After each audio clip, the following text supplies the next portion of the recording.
XFL Week 3 is in the books. I watched every single game because I was sick and couldn't go to church. But let's get right into it. Starting off at the offenses. Seattle had just the most unbelievable offense. They had 377 passing yards. That's a league high so far.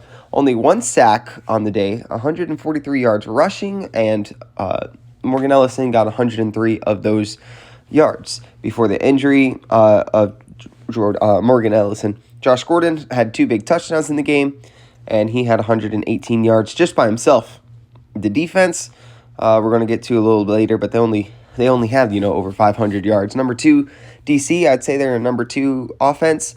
They just walked right over St. Louis in any way that they wanted. Jordan Ta'amu went 14 for 23, 61% completion rate. 210 yards passing between the two QBs, only 31 yards rushing, but they had 136 yards of total rushing offense. Ta'amu looked like he had complete control of the thing. Number 3, the Battlehawks, they played well. I think A.J. McCarron had good control of his offense relatively because the team as a whole ran more consistently. They tried to mount a fourth quarter comeback, but DC's defense was just out there and pumping. Houston number 4, even though Vegas, I think, put up a couple more stats, Houston played pretty well. Brandon Silvers had 68% completion rate. He had John Trey Kirkland, 6 catches on the night, 2 touchdowns, and they stopped humming later in the game. One thing I noticed was the mobile quarterback game actually got shut down. Derek King, Jordan Ta'amu, Cole McDonald, like when you stick in strictly mobile quarterbacks, they didn't just do as well this week. I don't know why that is. Maybe defenses are just, okay, so they're not going to run it. I don't know completely. Number 5, even though it says number 4 on the screen, the Vegas Vipers. Vegas played relatively okay. Brett Huntley played well. Only had 46 completion, but he had a lot of hurries just because of the communication problems that they had in the helmet. So defenses were able to time up their blitzes perfectly. They can do better. Next up, the Brahmas. Brahmas had Jack Cohn, and their offense kept the game close. Their defense, really, not the offense, but they kept the game close. If you look at it, Houston really dominated in a lot of ways. They had a really good first drive at the beginning of the game. Jack Cohn only completed 40% of his passes, not looking terribly good right there, but he was up against Wade Phillips' formidable defense. So all in all, I think that they need to rely a little more on the passing game. They ran runs way more than they ever ran passes. I think you got to let Jack Cohn cook a little bit, give him the opportunities to really pop off. All in all, I think Houston defense really made the majority of the plays. They did play well, though, in Houston last night. Then we have the Guardians and the Renegades. Both of these teams, it was 10-9, then the Renegades won. Both of these teams played extremely poorly. The Guardians tried running the football way more than normal, but they're a passing team. Between Paxton Lynch, Eli Rogers, he's got a couple other notable players on his team. I just do not see why they stopped passing and went to the running game. When they were all airing it out, their offense was really moving down the field. As you can see on the first drive, they got a touchdown. So, all in all, if you really want to, you can try to work on this run game, but I don't think that's what your team's strong for. They have had good numbers in the past, but Paxton Lynch, he's your good quarterback. They had a couple of plays for him, and he was actually the lead rusher, and he ran the ball several times. I think the offensive line is a bit sketchy when it comes to that. But I think Dallas just isn't a good team, and Orlando is not a good team either. Both offensive. Orlando put up more stats offensively than Dallas, but Dallas I put at number 0 because they put up the least amount of yards offensively out of every team. They didn't have any turnovers, which is Orlando's problem, but if you look as good as they do in the Baby Blue, you've got to put up some stats as well, my man. They have 125 yards on offense. Kyle Sloter had Kyle Sloter had 78% completion rating, which is absolutely phenomenal. Defensively, Houston is number 1. You can't stop Houston. They're right now. They didn't put up as many points, but they rushed Jack Cohn a significant amount. the TFLs weren't exactly there to back up what my claims are of them being number one. They only had 5 TFLs during the game. However, right behind them, I'd say that the Brahmas are just, Hines Ward-led Brahmas are pretty good. They held one of the best offenses in the league to only 22 points. They looked okay on the first half, but the offense was not helping the defense out at all. Houston had Brahmas locked up after that first point. Defensively, they still held Houston to 0 points in the second half, though, which is really impressive. But that's why they're number 2, is just because they were able to find things. The only reason they lost is because of a poor outing by your offense. Number 3, I have the Orlando Guardians. Orlando, they played well, and they held DC to only 10 points, which is the least, not DC, Dallas Arlington has had all year.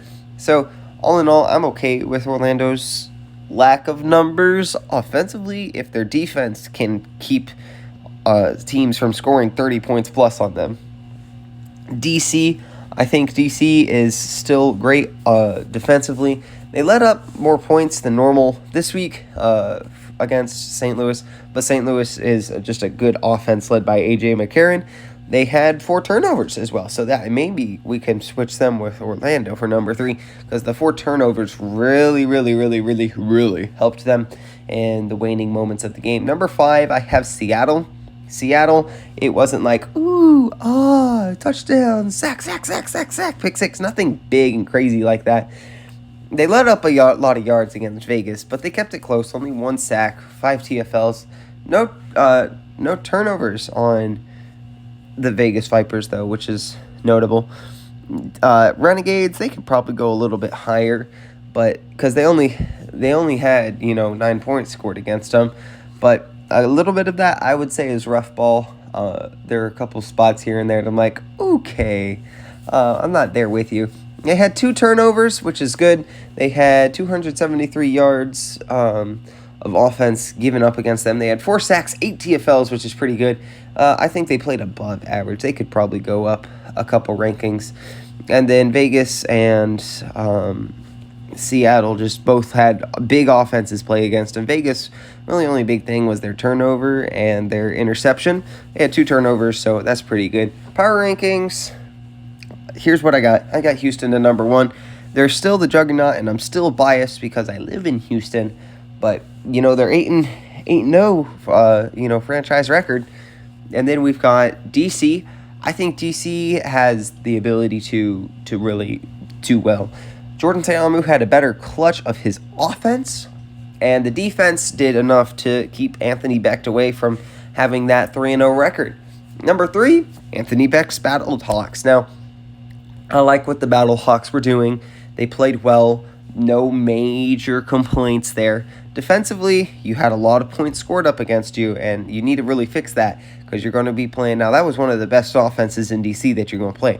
But, I just need to see a little bit more. Number 4, I have the Sea Dragons, actually, over top of the Renegades, just because their offense is just such a powerful offense. He's put up so many yards in the air. He fell just shy of 300 passing yards for 2 weeks, but now he's over 900 passing yards in the season. So I like what Ben DiNucci's got. Defensively, I have my doubts and concerns, but I think in the rematch, if they beat Anthony Becht, they're a team to watch out for. Arlington Renegades at number 5. The offense isn't there. The defense is, it's an above-average defense, but it's a horrible offense. And then number 4, I've got... number 6, I've got the Brahmas. Now, the Brahmas, the reason I got them underneath Dallas, because I'm hating on Dallas all the time, but the main problem here is just the numbers. I think that the Brahmas have put up better points, and scoring 30 points against Orlando is something that Dallas couldn't achieve. So I would say when they meet up together that I think we're going to see the Brahmas beat Dallas. Number 7, I've got the Vegas Vipers. They've just got a better offense, and they've kept games slightly closer than Orlando. So defensively, they definitely need help. And they look as a more sound team as compared to Orlando. Orlando, they had a bunch of penalties in this game, which penalties are killers. Turnovers, they had 2 of those are killers. And they played better than week 1 and 2 by far. Terrell Buckley, I think we're not going to see him in the postseason. I think it's safe to say that. Here's my predictions. I went 4-4 last week. You can go back and check. So I went 3-4, 2-4, and now 4-4. So that's nice. Going for another 4-4 week. Houston. I think Houston's got Orlando in the bag. All right. It's nothing much has changed in Orlando. They've gotten a little bit better. But week 4, Houston's going to beat Orlando. And then we got the Brahumas playing who are they playing? Oh yeah, they're playing the Seattle Dragons. I think the defense of the Brahmas is going to be able to pop Seattle in the mouth, and if you do that, then Seattle's team sputters a lot more. They don't put up 500 yards of offense. So, and I think you just get right game. It's not as hard of a defense you're going up against, so you're going to have a little bit easier. You got to make sure you keep up with the scores, but you're going to be able to stop them. So let's just hope that your running game can really get it done, and Jack Cohn can maybe find a receiver downfield. Next we have the Battlehawks. I think they're going to beat Dallas just because they're going to be in St. Louis and it's going to be loud. They're talking about opening up the second deck. There's pretty much no tickets available on the bottom section. Well over 30,000 fans are going to be there. So watch out, Dallas. Your offense is going to struggle because of just the noise. It's going to be inside of a dome. It's going to be loud, and there's already communication issues that I've seen pop up here and there. Dallas, you're going to need help. I'll just say that. Then we have DC. I have DC beating Vegas. They already beat them once, and it was pretty sound and pretty swift. And that was in, a hurricane force winds. Now, granted, every single game the Vipers have played have been in adverse conditions. Game 1 against the Renegades, it was freezing cold in Dallas. Game 2, they were stinking in a monsoon in Vegas. And then Game 3, they had a hurricane blow through. There were winds up to 70 miles per hour. No joke. Maybe if you get some better conditions for your team to play in, maybe they play well and maybe they even win. So I think it's going to be a closer game than last time just because Vegas, I think they're starting to find their footing. However, DC is still just as dominant and they have found their footing. So they know the identity that DC is. They know what they want to do. Vegas, I have my doubts. So that is all I have for you today. Here's a picture of a concept uniform for the Brahmas. But y'all have fun, be safe, and don't get sick like me. Bye.